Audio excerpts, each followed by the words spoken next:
Welcome back to Spider-Man and the thoughts video of Spider-Man. So yeah, I could have done the Spider-Man Miles Morales at the same time, like I did with Intravenous 1 and 2, but I think Spider-Man is long enough, so it deserves its own video, and then I will do Miles Morales whenever I finish it. I don't know when that's gonna be.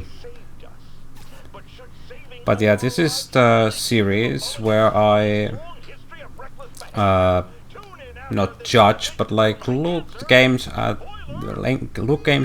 the 8-point scale that I've conjured up from the Tim Gaines video, like I've said in the previous videos on this series. But yeah, basically, let's start with the first point that I have, and it's knowing your audience. Well, in this case, I would say that Insomniac really did understand their audience, and they did a great and awesome Spider-Man game. They don't bore you with anything, like it's like there's not like any slow moments really in the game. It's like non-stop Spider-Man action basically. They don't like lore bomb you or anything like that. They do have pretty good like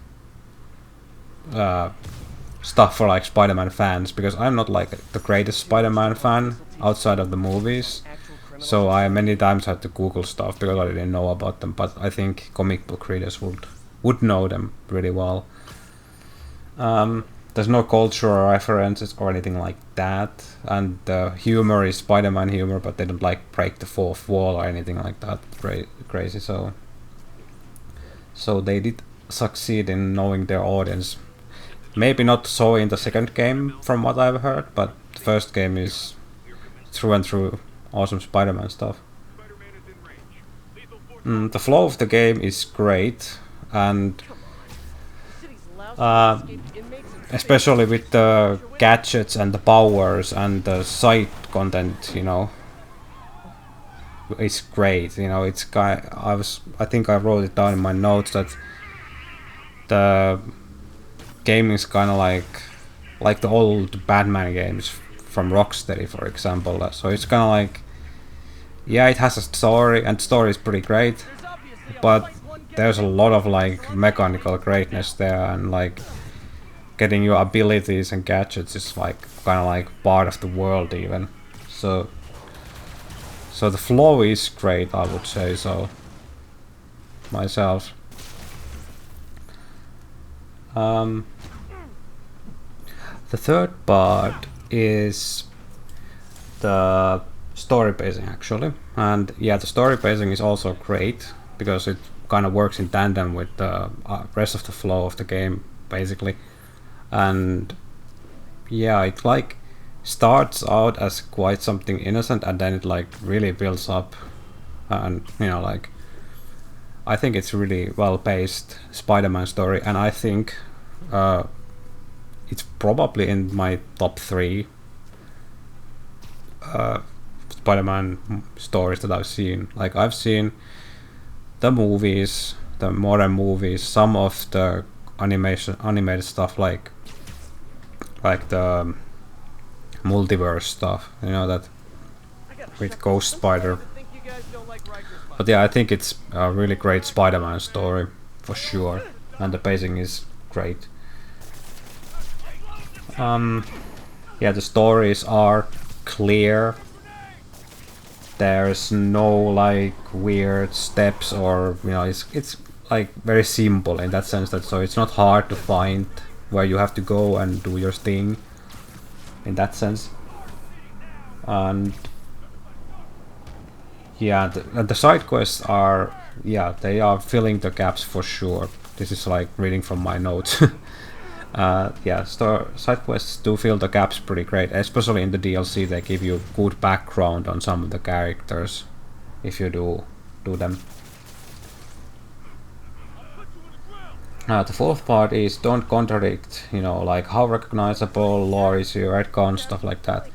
Well, of course, Spider-Man is hugely recognizable. There's like no doubt about it. In that sense, it's kind of dumb this way I do these videos, but lore issues, I don't think there is, or retcons, because I think, as far as I know, this is like Insomniac's basically own version of Spider-Man. It doesn't like tie down to anything, as far as I know.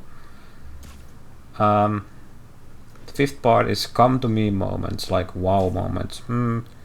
Well, I guess this game kind of has them, but it's not like designed to have points of interest, because everything is just kind of like flows around you when you move really fast.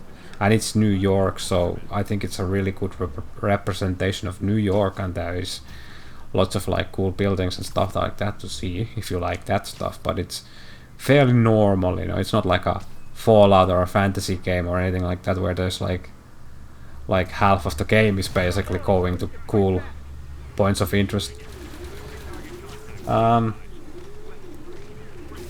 Visual literacy, like environmental storytelling. In that, yeah, this is kind of like the same thing. It's New York. It's not like there's anything like great or awe-inspiring, in terms of visual literacy. Of course, it's really good, like how the acts change, for example, when the prisoners get out. That's good environmental storytelling. The seventh part is keeping it simple, like don't overload players with stuff and trying to keep everything in universe. Well, in a game like this, there is also always going to be like lots of HUD, and so, but I think it's kind of like very well kept in universe, because it's kind of like Spider-Man's vision HUD, So in a game like this, I can like play with it. I usually don't like that much HUD myself, so it's completely fine for me. And once you get out of combat, you basically have no HUD, which is great. So you can like enjoy swinging around, and there's not like 10 million markers on the map either, because you have to like do the investigation thing, and then you get like stuff around you, so you don't get overwhelmed with like quest markers on a compass. So that's really great. Different things for different people is the last bit I have.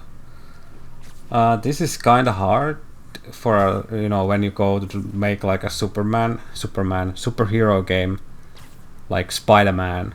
Of course you're gonna have very like limited set of stuff you can do.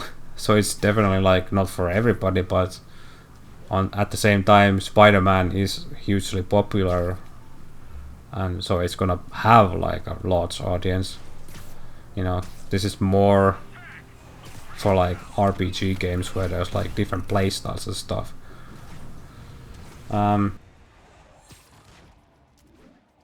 But of course, this game's combat system allows you to have some sort of like playstyle differences.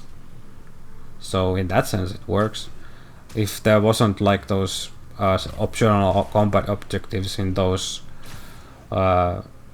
whatever gang hideouts and stuff you have, I wouldn't have used some of the abilities probably ever. So because you just kind of get used to your own style that works. So it's great in that sense that it allows you. I think it's even more open than like the Batman games are, to be honest. It's not harder than the Batman games are for sure, but there's more options, I think. I think that's really it when it comes to my 8-point scale of looking at the game. Yeah, I don't think there's much more in that. And then I have some random thoughts I got when I was doing or playing the game. Yeah.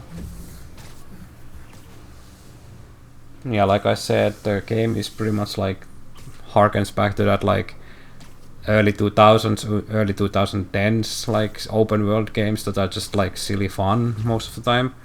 But at the same time, the story is really dark to me, or at least feels like as a Spider-Man story, it feels like really dark. Like I don't know if the main movies can be said to be this dark. Yeah, this gets like kind of heavy. The DLC even more so at times, I think. And the bad guys are really well done. They are like really imitating. At least some of them are. Like Tombstone was really well done. It was like almost like boys level of like intimidation. Well, not quite. That's like almost horror. Um. Yeah, I think that's it. Yeah, I think that's pretty much it. So, thank you for watching. Please tell me your suggestions, of like how I can improve this thing, because I haven't done these videos a lot in this style, especially. And hopefully you like and comment and subscribe. That helps with YouTube. And I like answering comments anyway, so yeah. Thank you for watching, and I'll see you next time. Bye bye.